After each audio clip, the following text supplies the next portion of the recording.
Hi everyone, అందరికీ good morning. మనకి 2025-26 academic ఇయర్లో ఇంటర్మీడియట్ ఎగ్జామ్స్ రాబోతున్నాయి. అయితే ఇప్పుడు మనము ఇంటర్మీడియట్ సెకండ్ ఇయర్ మనం ఈజీగా ఎలా పాస్ అవ్వచ్చు అంటే, గుర్తుపెట్టుకోండి, ఫస్ట్ ఇయర్ కంటే second year easy. But second year అనేది మనం 4 మార్క్స్ మీద టార్గెట్ పెట్టుకుంటే ఈజీగా ఉంటుందండి. ఎందుకంటే 8 మార్క్స్ కూడా కొద్దిగా రియాక్షన్స్ ఉంటాయి కాబట్టి మీకు కొద్దిగా ఇబ్బందిగా అనిపించవచ్చు. లేదా 2 మార్క్స్ అనేది మనకు కొద్దిగా ఇంకా ఇబ్బందిగా ఉండొచ్చు. ఎందుకంటే ఏమొస్తుందో ఏమో తెలీదు. కానీ 4 మార్క్స్‌కి వచ్చేసరికి మీరు ఏ క్వెషన్ అనుకుంటారో మ్యాక్సిమం ఆ క్వెషన్ మీరు టార్గెట్ చేసి చదవండి, వచ్చేస్తుంది. అయితే ఇక్కడికి 8 మార్క్స్‌కి వచ్చేసరికి ఏం చదివితే బెటరు అనేది చూద్దాం. సో మనకి సేమ్ ఫస్ట్ ఇయర్ లాగే మనం ఆల్రెడీ ఫస్ట్ ఇయర్ ఎగ్జామ్స్ రాసాం. మనము 2 8 మార్క్స్ రాయాలి, అంతే కదండి.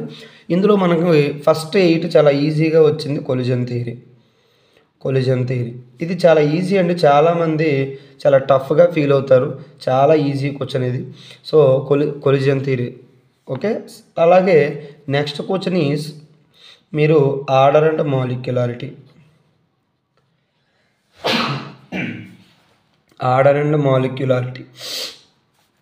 Next third question is Kohlrausch లా.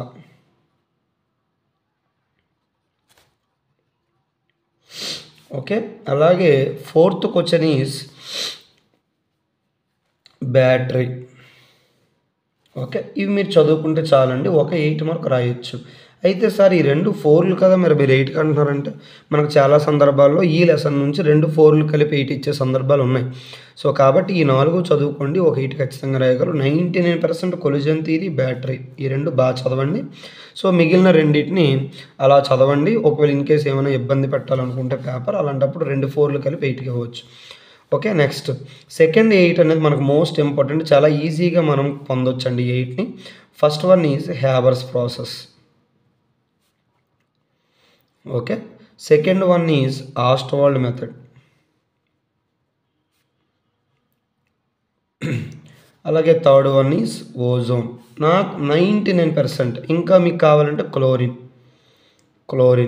ఈ 4 నుంచి పక్కా ఒక 8 మార్క్. మరి ఇందులో డౌట్ లేదు, ఎవరు అడిగినా ఇదే చెప్తారు. ఇంకా ఈ 4 ఒక 8 పక్కా. కానీ ఈ 4 కూడా రియాక్షన్స్ ఉంటాయి, 4 కూడా. సో ప్రతిదానికి రియాక్షన్ ఉంటుంది కాబట్టి ఇండివిజువల్గా చదవమంటే చదివేస్తాం. బట్ అన్నీ ఒకేసారి గుర్తుపెట్టుకొని వెళ్ళాలి, ఎగ్జామ్కి వెళ్ళాలంటే కొద్దిగా ఇబ్బందిగా అనిపించవచ్చు. ఓకేనండి. సో వీలైనంత వరకు 4 చదవండి, 2 8లు కవర్ అవుతాయి. అయితే మనకి ఇక్కడ 4లకు వచ్చేసరికి మాత్రం ఈజీ అండి. ఫస్ట్ లెసన్ ఏంటంటే సాలిడ్ స్టేట్ నుంచి మనకు 3 4s ఉంటాయి. ఒకటి బ్రాగ్స్ ఈక్వేషన్, ఒకటి second one defects called as Frenkel and Schottky defects. Third one is semi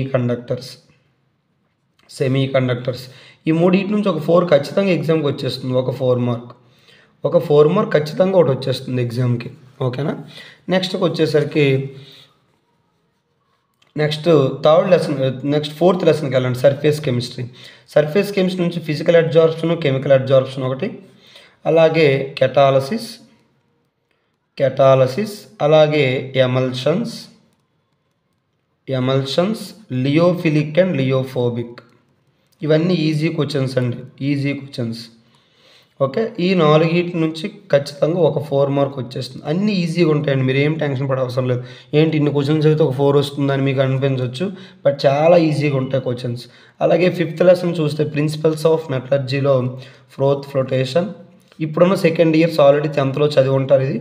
ఎందుకంటే ఇప్పుడు సిలబస్ మారిపోయింది 10th, కానీ ఇప్పుడున్న సెకండ్ ఇయర్స్ 10th ఉన్నప్పుడు ఈ ఫ్లోటేషన్ ఉంటుంది. అలాగే కాల్సినేషను, రోస్టింగ్. ఓకే, దాన్ని తెలుగులో భర్జనము, భస్మీకరణం అంటారు.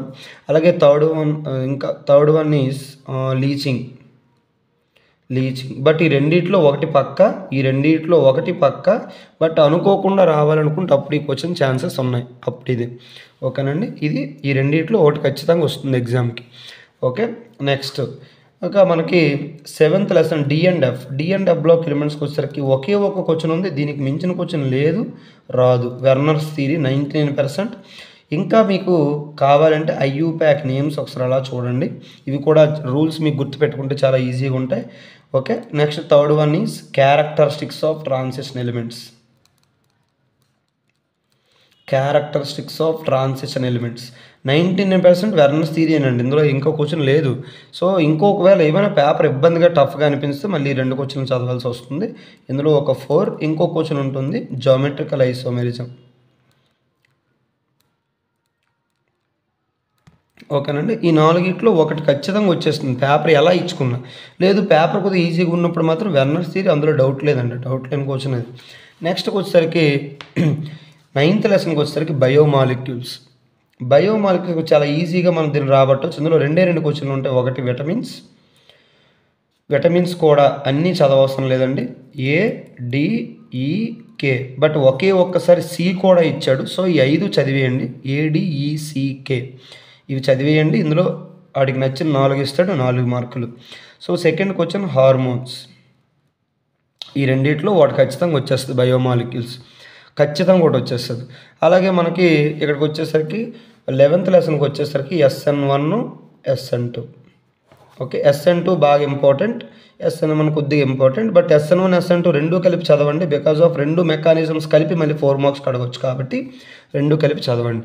ఓకే, ఇది ఈజీగా పాస్ అయిపోవచ్చు అనమాట. ఇందులో మీకు ఏమైనా క్వశ్చన్స్ కానీ మీకు డౌట్ ఉంటే నాకు కామెంట్ సెక్షన్లో పెట్టండి, నేను ఖచ్చితంగా దాన్ని ఎక్స్ప్లెనేషన్ పెడతాను. Thank you.